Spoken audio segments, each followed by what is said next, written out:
So this is Laura Reynolds from Feral Fixers.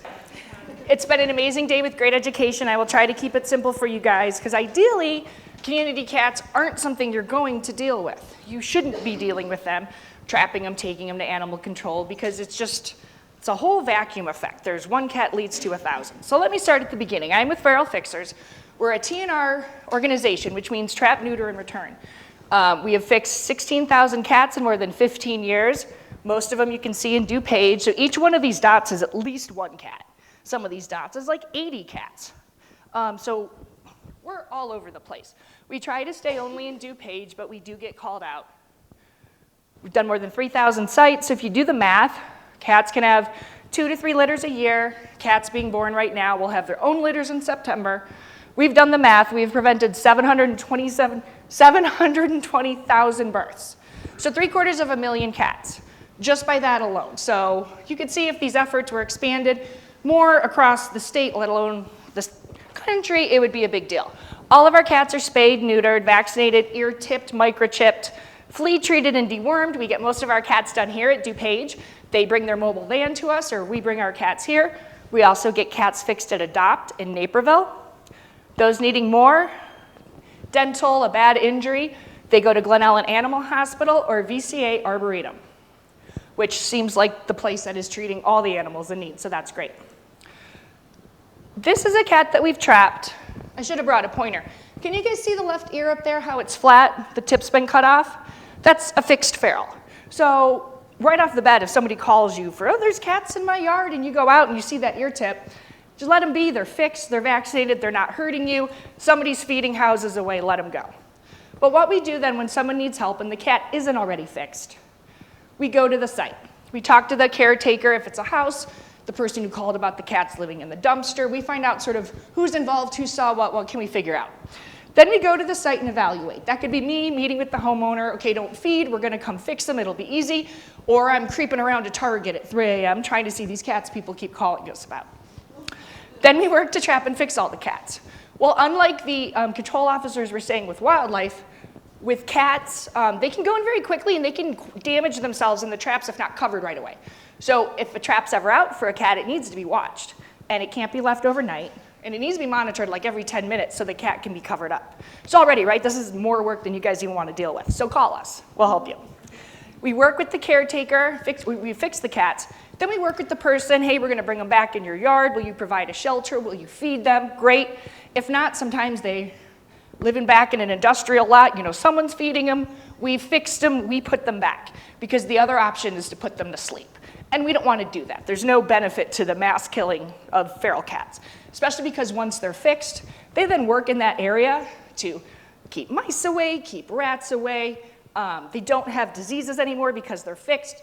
The complaints that people usually have about yowling or fighting or spraying, those are done when they're fixed. So it solves the problem 99.9% of the time.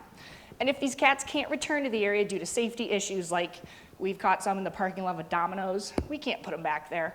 There's one at, it's right down in Hinsdale, like where York Road goes to Ogden, and there's a McDonald's and a bunch of gas stations. There were some living at the oil change place. Well, they couldn't stay there, so we had to get them out. Then we relocate them through the Working Cats program, which I do, which are barn cats. Warehouses called me. I just had a vending machine company in Palatine. They've had mice for 10 years and paid an exterminator probably $10,000, and the mice are still there every night. So I'm gonna get them some working cats. They're fixed, vaccinated, they'll be in the warehouse, and they will take care of the mice problem. We place them in backyards. We place them, like I said, offices, office buildings, so that could be another situation too. Someone calls the cops, oh, my neighbor's feeding a cat. You go out there, the cat's ear-tipped, it's part of a working cat program, everything's on the up and up. People need to realize that just these cats are all around. To a point, I've lived in Westchester for 8 years, my neighbor's been there for 60 years. And one night we're talking about feral cats, like, there's no cats in this neighborhood. I said, of course there are. Tom's fixed 20, I've fixed 8 of them. He goes, no, I've never seen them. I said, that's the point. They work silently at night, they're not bothering you, they're fixed, they're not fighting, there's no kittens. So what we want to do ideally is fix everybody so there's no kittens. So this is a place I was working in the Burr Ridge Willow Springs line. So they're coming out of the garage. You can see they're sniffing around. I've got one already. I've got one here. There's one on top. So it's often this controlled chaos. I go out there, I set traps. I can't leave These cats are gonna thrash around. I need to put out more traps. So I'm sitting there outside somebody's house or office for hours at end, which is fine watching these guys. But this is why a lot of times it's too much for officers to deal with. You guys have 1,000 things. You can't be out there trying to catch a cat. And if you give a homeowner a trap, they catch one, they leave it out all night, they don't know what they're doing. Something gets injured, they've caught the neighbor's cat. And also if there's one feral, there's more ferals. So just by like taking one out, more are gonna come in. So what fixing does, the TNR efforts, right? We reduce unwanted births and disease, we reduce fighting and roaming, we reduce cats getting hit by cars. Probably 90% of what you guys post of cats hit by cars are intact. So that means they're a male and they're going to find a cat to mate with. And they will travel at least a mile, if not more, when a female's in heat. So then you have male cats crossing streets, they're getting hit by cars. That just becomes a big community concern, and people are mad, they're spraying, there's kittens in my yard. So if we can get ahead of it, someone has a cat, calls you guys about it, call us. Sorry. We'll come out, trap, try to work with them. One cat instead of 100 is a lot easier to have in your yard or ignore in your yard. And then complaints about rodents and rat issues, again, like the working cats. People who just have cats in their backyards rarely have rats. We have started working with Niles, I know that's Cook County. They have a working cat program, and I've placed cats at probably 14 houses already, and these people are like, it's great, my garden doesn't have any chipmunks in it, any squirrels, or rats. Niles has a big rat problem. But if you can get these cats and people to take care of them, they just work the community, they're not bothering things, they don't mass kill birds often, it's the ground rodents, and then they're doing a service. Because you'd much rather have some cats that you feed than rats that are destroying everything. So, I don't want to, I hate saying this like that, but police involvement often cause more problems between neighbors and people hide. So there have been a number of cases where I've just walked upon a hoarding situation because someone will call and say, oh, there's 2 cats in my backyard. Well, then I find the neighbors feeding. And then I talk to the neighbor, and once I assure them that I want to help and I don't want to kill any cats, they're like, oh, well, I've taken a couple inside. And you're like, okay, let's see. And sometimes it's been insane. Like, I don't want to get the law involved because these people mean good. Let's try to help them. Let's get it down to 1. We'll try to keep an eye on them. But I mean, I've been in disgusting, disgusting things. I didn't include pictures because there's no point. But you know, we're like, we don't scare people as much because I'm a volunteer. So I roll up in my Jeep, I'm a volunteer. I don't want to kill cats. I've got my little traps. I can show you how one works. We want to help the situation. So we want to help before it even gets to you guys. There are some animal controls that loan traps out still, and to homeowners who call about a cat in their yard, and then they have one feral cat at, let's say, Aurora, for instance, because it's not right here. Aurora lends out traps, and people were bringing feral cats. Well, because that person didn't want a cat in their yard. Well, odds are the cat was just walking through anyway. Someone's feeding it. Someone's probably feeding other cats. But by pulling that one in, all they've done now is put that one feral at animal control. So he's probably just going to be killed, unless I can get him into our working cat program. So we've been working with DuPage. I don't know how long it's been since you guys have put down a feral due to space. But they shouldn't even really be here, right? Because why are we pulling ferals off the street? Let's fix them, put them back. So a lot of the thing is people don't understand feral cats can roam blocks for food. So I've gotten little old ladies call me, and they're like, the neighbors called the cops, and the cops came and told me I have to stop feeding. And they get all sad and upset. And I'm like, well, let me, one, continue feeding for a second, so I can trap him and fix him. I said, and who's the police? And often we'll call, and you guys, your bosses, whomever, they all understand once you get up the chain. We're not trying to encourage this cat lady. Let her feed for a second. We're going to fix them, vaccinate them, and go from there. And then that ends a lot of the neighbors' complaints when people are aware of what's going on. I mean, I know the forest preserve, cats get dumped there. We did Schiller Park, Debbie and I, she's floating around here. 5 years ago, we pulled 17 cats from Schiller Park Forest Preserve up there in, I don't know, it's Cook County again. But there were 2 boys and 17 girls, so tell me how that math works. And then if all of them kept having litters, and there were homeless people feeding them. So, we're in the woods creeping around trying to avoid homeless people and get these cats fixed, and we did. We got them out, and we got them into the working cat program, because it's not safe to go back in the forest preserve. Because 1, there are other animals there that can eat them, and 2, then people complain. People don't want cats in the forest preserves. They think they're going to eat the birds. So we try to help wherever we can. Like, I have our cards over there. When you call, you'll speak to a wonderful woman named Tammy who heads our group. And she takes all the calls, and then some people smile like they've talked to Tammy, and then hand them out to volunteers like myself, and we'll come help. So wherever we can help, and it's almost a problem where now too many police officers are having people call us, but we'd much rather do that than have you guys tie up your time with a cat. One cat, you're trying to get a feral cat. Talking about trying to get aggressive dogs. A feral cat is not going to be grabbed, and you can't catch pole it, and I've netted one feral cat once, and it only had 3 legs and could barely walk, but it ran so fast. So you have to use a trap like this, a humane trap. You put food at one end, and you open the door, and the cat wants the food, they walk in, they hit this trip plate, and it closes. So like somebody calls you, oh, there's a cat in my building, you still need a trap. Like even Laura Flaming will be like, you need a trap. We're not just grabbing feral cats. Grabbing feral kittens can be hard enough. But so we want to help wherever we can, wherever you guys can, and to spread the information. If there's one cat, there's going to be more. You tell that little old lady to stop feeding, there's 3 more little old ladies feeding on the next block, and they're hiding it. And the more that they think they're going to get in trouble with the cops, they hide it more, and then all of a sudden there's 100 cats in their backyard when we could have maybe fixed it when there were 2 or 3 if they weren't worried that there was such a stigma attached to them. We have a case in Wooddale where this guy calls every year, and I go out and fix the neighbor's cats, and they're always fixed. And he calls again, and he's like, they're pooping right in my driveway. And I'm like, put up a camera. I bet you it's a raccoon, because cats often bury their waste. So when people complain about that, or, oh, they're tearing up my yard furniture, put up a camera that's usually a squirrel. They're eating the wires in my car. It's a mouse.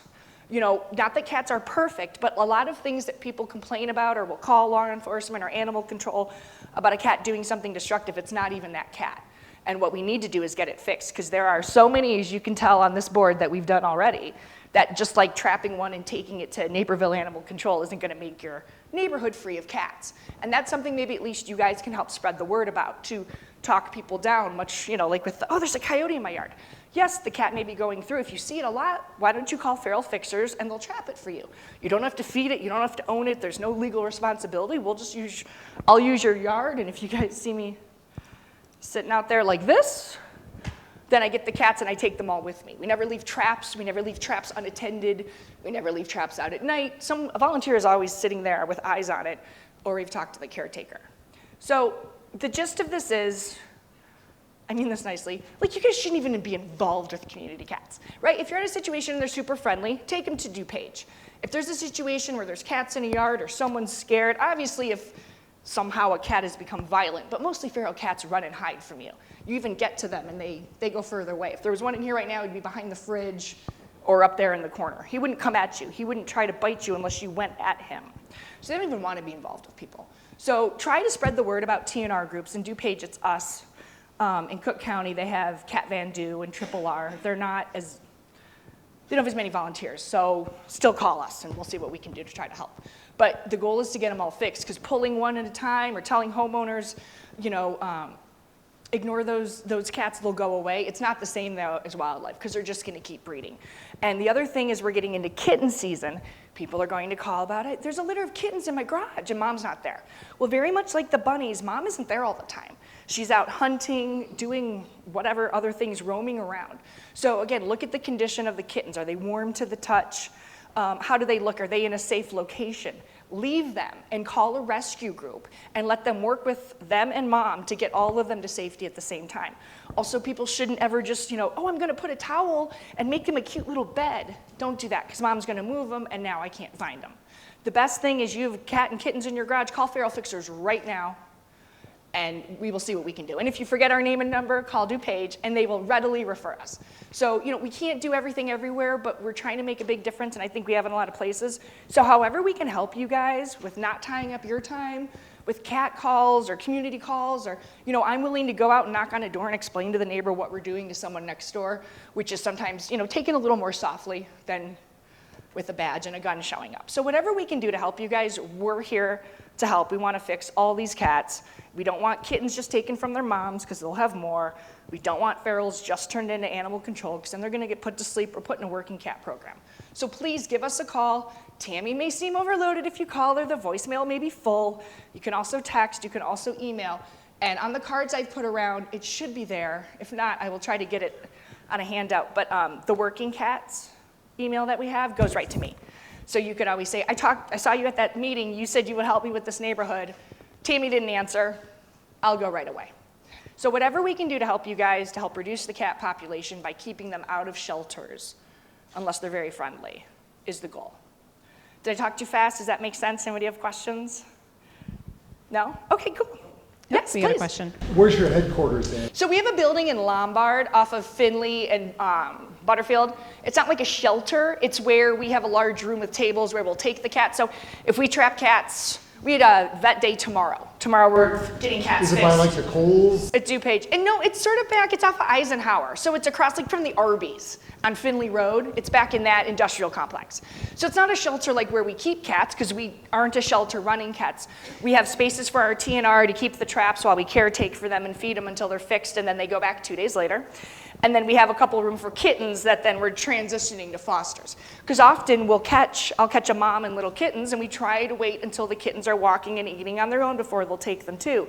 So it's a thing like homeowners. Oh my gosh, they're so little, their eyes aren't open. Great, nicely, walk away, ignore them. Don't look at them, don't try to blanket them. If you want to feed mom, go feed her on your porch, she'll find it. If you put food by the baby, she's going to move them, and now we're never going to find them. So I will talk to the group the day the kittens are born, or the person, and I will explain that we'll wait, ideally, we'll monitor them and wait until they're walking and eating on their own. And then we'll get the kittens right into foster, get mom fixed, and put her right back so she doesn't have more babies, and at least stop that little colony right there. And every little colony that we stop makes a big difference. Just even myself, I've done a number of neighborhoods, and new cats will always pop up. People abandon them, they move, they get lost. But if you fix like at least 75% of them, it is such a difference. I mean, complaints drop, everybody just sort of chills out when there aren't cats fighting on their front lawn at 3 a.m. And that's what TNR prevents. The other great thing about TNR is when we have residents call and say, well, I'd just rather you remove it altogether, what they don't realize is when you remove an animal from an area, you just open up a new opportunity for another animal to move right in and start using those resources. They call it the vacuum effect. Exactly. Yeah, it's a vacuum effect. Because someone's still feeding, and even if you get this one lady to stop feeding that one cat, I know, I can guarantee, I tell you guys just from experience, there's 3 other people within a block or 2 that are feeding. So we tell residents, would you rather have intact cats that keep coming into your area, or rather we want to have fixed cats, so they're keeping all the other animals at bay, and using those resources, and then we know they're not reproducing. So there have been some studies, I can't cite them exactly right now, where they look to see when you do trapping and culling of a cat population, they actually saw the cat population start increasing. Yes, if you just try to if you just fix them and put round them back up out. and exterminate, because you're never going to get them all, and then you're not helping anybody. So all the hidden cats just keep reproducing, and again, people are still feeding. You could tell everybody in the world not to feed the birds or the cats, right? We all know how that works. People are still going to feed the birds, right? So the kill, that's like Australia. They want to catch them all and kill them. That's not going to work either. The studies show that fixing them and putting them back reduces the population, and as Laura said too, it prevents new cats from moving into that area because it's a stable, fixed population. Right. So please feel free to call us. Yes. I walked in a little bit late, but do you guys chip them when you fix? Oh yes, we do. So they're ear-tipped, microchipped, vaccinated, flea-treated, examined, spayed and neutered. Yep. How do you handle a cat if you get one, you run in the chip, and it comes back to feral fixers? How do you handle that cat when you let it? So like if let's say Naperville, someone takes a cat to Naperville and they chip it, it's us, they'll call us. And then we have a whole database, and we'll be able to see where that cat came from. Okay, was it a good situation? Maybe it just wandered away. We have some cats that I think sometimes they might be in a car and they get driven to another community, or we have a working cat that then maybe wandered into a neighbor's house and like, oh, he's nice, and didn't know, what his story was. Nope, call us and we'll figure out what's best. We will take the cat back right away, but then figure out if he needs to be returned to his location, or maybe he's friendly now and that's why he's showing up, because some cats too can be fixed as ferals and then become a little friendly later. So I know sometimes cops get calls, law enforcement gets calls about, oh, it's this cat and it's friendly and I know it's friendly and it needs a place. Well, if you go out and it's ear-tipped, it's already fixed. It may become a little nicer, friendly to its caretaker. It still doesn't mean it needs to be grabbed and thrown in a cage for adoption, because that's probably not gonna work for that cat anyway with that temperament. And unlike dogs that you can't just fix and put back, cats less of a risk to the public, and they do free pest control, which really does make a big difference. So it's a win-win. We can't get them out of here, right? Humans created this problem. So even if you don't want them here, that's That's not going to happen. So the best thing is to get ahead of it. You see one, fix it, because otherwise you're going to have a bunch more soon, and you're going to have issues that are going to take a long time to solve. Yeah, and then one of the other things I want to encourage you guys to think about is sometimes you're the first responders for other types of calls. We had a situation in one of our cities where they responded to a death in the home. When they went into the home, they saw that the woman had a lot of cats. Her son had passed away from an overdose. I think, if I remember talking to the police officer at the time, he guessed he saw at least 15 cats in the home, and the home was kind of a mess. Is this easy? I'll tell you later. But then nothing happened, right? They didn't report it to us. The homeowner didn't think she had a problem. Fast forward a year later, all those cats were reproducing, and we pulled over 80 cats out of her home.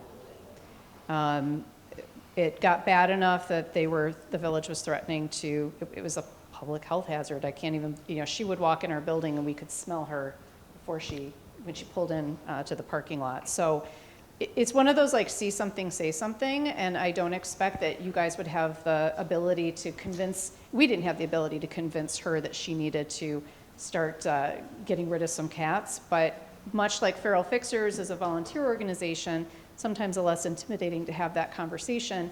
Same with us. Our officers try to take a very casual and empathetic approach when they're talking to residents about their problems, and we've had a lot of success connecting with people to help them understand that we're here to be a resource. Some people fear that they're going to get in trouble. She feared she was going to lose her home. She thought she was going to get her door red tagged and not allowed to go back. But working with code enforcement, we kept extending her time. And I think part of the problem too is code enforcement wanted all of these cats out within 5 business days.